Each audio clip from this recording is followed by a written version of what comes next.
और bank statement की copy साथ जम्मू कश्मीर बैंक के स्टेटमेंट की कापी दिखाकर सोशल मीडिया पर लगाकर और जितने भी साधन उन्होंने इस्तेमाल किए, जैसे हमें नोटिस में आज बात आई, ये आज ही बात आई मेरे नोटिस में एटलीस्ट, कि साहब वो डोनेशन मांग रहे हैं, पैसा मांग रहे हैं। और अब कितना पैसा इकट्ठा हो गया है ये तो मैं नहीं कह सकता अभी, लेकिन कुछ जो ये तरीकाकार है, ये लगता है कि ये कहीं ना कहीं एक धंधा बना लिया है कुछ लोगों ने कि भाई पैसा इकट्ठा करो। अब फॉरेन से कितना पैसा आया है, हैदराबाद से कितना आया है, बाकी ये तो जांच का मामला होता है, ये तो मुझे नहीं पता लग सकता कितना है। लेकिन ये मैं बता सकता हूँ कि ये जो फाउंडेशन है एक, बाकी और कितनी फाउंडेशन के साथ ये मिल के कर रहे होंगे ये तो जांच का मामला है, जांच एजेंसी को देखना चाहिए कि साहब ये इस चीज़ को कितना एक्सप्लॉइट किया जा रहा है पब्लिकली और अदरवाइज़। और उसमें छड़ा इतना ही नहीं लिखा है कि भाई साहब ये डोनेशन दो, उसमें ये भी लिखा है कि इनकम टैक्स एग्जम्पशन भी है, ये हमारा पैन कार्ड है। ये मोहम्मद यूसुफ के पास अपना पैन कार्ड दिखाया हुआ है ऐसे सोशल मीडिया के ऊपर, और इसकी जो बीवी है मोहम्मद यूसुफ की वो भी दिखाती है। ये सारे जॉइंटली अपील करते हैं कि हमको पैसा दो।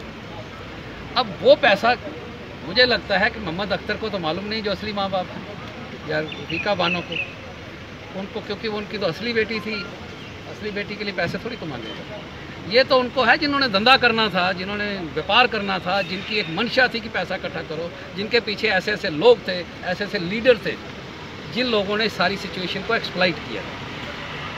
तो इसको हम देखेंगे कि आगे चल के कि भाई इस चीज़ को जो ये सोशल मीडिया पे पैसा इकट्ठा हुआ है या हो रहा है, ये तो लगातार हो रहा है, ये एक दिन की तो बात है नहीं। तो ये बड़ा संगीन और संकीर्ण मामला है कि ये जो पीछे इसके मोटिव भी दिखाता है कि ये कहीं ना कहीं ये पैसा इकट्ठा करने का भी मोटिव था और ये हो रहा है। ये ऐसे नहीं है कि हमें लगता है कि ये कोई अनपढ़ है तो इसलिए इसको हो गया इसके साथ कुछ ऐसा, बाकायदा ये अपील्स कर रहे हैं सोशल मीडिया पे। अब दूसरी बातें आती है कि परसों बाकी के बाद शुरू होंगे, लेकिन आज जो बाकी आर्डर कोर्ट का हुआ, कोर्ट के आर्डर जो करती है, काफ़ी दरखास्तें थी, एप्लीकेशन थी, जैसे मसलन एक प्रिजर्वेशन ऑफ रिकॉर्ड्स का, कि साहब जो आंसर शीट्स थी मुजफ्फरपुर की एक मुलज़म की, उसकी आंसर शीट थी, उसकी क्वेश्चन पेपर से, उसके जितना भी ATM कार्ड के थे, उसका ATM रिकॉर्ड था, वो प्रिजर्व किया जाए। वो आर्डर आज हो गया है कि उसके रिकॉर्ड को प्रिजर्व किया जाए। तो प्रिजर्वेशन के लिए वो ये सारी जितनी भी काफ़ी दिनों से ये बात चल रही थी कि इस रिकॉर्ड को जो है वो संभाल के रखना चाहिए कि किसी न किसी वक्त कोर्ट देख सकती है, किसी न किसी वक्त वो पेश किया जा सकता है। तो वो आज वो एक आर्डर भी हो गया है, प्रिजर्वेशन ऑफ द रिकॉर्ड, उस रिकॉर्ड को मेंटेन किया जाए। रिकॉर्ड जो विशाल जगोत्रा का, जी जी जी जी जी जो फाउंडेशन की तरफ से है, आपने लिखती लाया या वर्बल? नहीं, हमने ये ज़बानी नोटिस में लाया, लेकिन तो सोशल मीडिया पर आप सारे देख सकते हैं इसको। जज साहब का क्या ओपिनियन था? नहीं तो मैं बताऊंगा, ये तो मैं शेयर नहीं कर सकता। कोर्ट को हमने बता दिया, हमने कोर्ट को नोटिस में लाई सिर्फ बात। आपके ध्यान में कितना का पैसा इकट्ठा हुआ इसमें? ये तो अब आप, ये मैं शेयर नहीं कर सकता, अंदाज़न लाख से ऊपर है। 1 लाख से ऊपर है।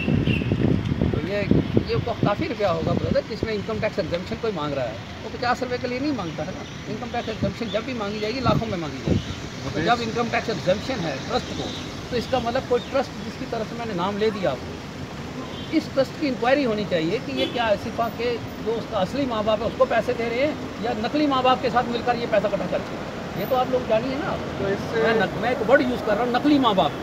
ये असली माँ बाप तो नहीं है मोहम्मद यूसुफ और इसमें सीमा, तो फिर ये पैसे क्यों इकट्ठे कर रहे हैं? तो आपको क्या लगता है कि क्यों इकट्ठे किए जा रहे हैं? ये मोटिव है इनका, पैसे इकट्ठा करना ही मोटिव था। किसी की बेटी गई नहीं है, जिसकी मरी है बेचारा वो दबकर हो रहा है। तो असली मोटिव है ना पैसा इकट्ठा करना, लीडरी मारना, ज़मीनें हड़पना। और ज़मीन हड़पने के लिए पीछे गवर्नमेंट ने भी आर्डर कर दिए थे उस वक्त कि साहब जहाँ भी कोई ये गुजर बैठ जाए या बकरवाल बैठ जाए, उसको निकाला ही नहीं जा सकता। जिस जगह पर ये बैठा हुआ है, जिस जगह पर इसका रिहायशी मकान है रसाना में, वो 46 कनाल जगह है, कब्ज़ा नजायज़ है, कब्ज़ा नजायज़ है। तो आप मेरे को बताइए, अगर एक 46 50 कनाल जगह है, तो फिर आप मोटिव नहीं है ये पैसा इकट्ठा करना, तो क्या मोटिव नहीं है? अब ये मोटिव सीधा सीधा है कि भाई आजकल एक कानून भी बना हुआ है, कोई बच्ची मर जाती है या रेप हो जाता है या कोई ऐसा कोई उसके साथ होता है, तो ये कानून है कि उसको पैसे सरकार भी देती है, कोर्ट भी देती है, और कितने देती है? लाखों में देती है। लाखों में। तो ये अभी कितना रुपया इसको मिला है मैं कुछ इसमें शेयर नहीं करना चाहता, ये आप लोग इन्वेस्टिगेशन करिए। विदेश से भी आई डोनेशन मांगा है उन्होंने, इंटरनेट पे मांगा है। ये तो अब 50-100 रुपये की तो बात है नहीं है, जो भी होगी ये बहुत बड़ी बात होगी। आप कितना बड़ा स्कैम निकलेगा कल, ये आप लोग देखिए। मैंने आपको बता दिया, फाउंडेशन का नाम भी बता दिया। इसके अलावा भी ज़रूर फाउंडेशन और भी होंगी, तो एक अकेली फाउंडेशन तो ये है नहीं ना कि साहब इसका फ़ोटो दिखा दिया, ID कार्ड दिखा दिया, पैसे दो। तो वो ID कार्ड इसका यूज़ करके, पैन कार्ड इसका यूज़ करके और इसकी बीवी और इन दोनों की तरफ से अपील करके पैसा इकट्ठा ऐंठने की बात है। तो ऐंठ के जाना कहाँ है ये पैसा, ये तो बताओ। कोई ट्रस्ट बनाया है, कोई हॉस्पिटल बनाया है उसके नाम का, क्या बनाया है, तो ये पैसा कहाँ जा रहा है? तो ये हमें नहीं ना अभी पता, क्योंकि हमारे नोटिस में एक बात है, मैं कोई छानबीन तो नहीं कर रहा हूँ, इन्वेस्टिगेशन तो नहीं कर रहा हूँ, लेकिन जो ही मेरे आगे मेरे नोटिस में बात आएगी, जितनी आपसे शेयर करनी होगी उतनी मैं करूँगा। लेकिन ज़्यादा तो उसके अंदर की बात है वो मैं शेयर नहीं कर सकता। बता सकता हूँ इतना कि ये कोई अकाउंट है, आप चेक करो।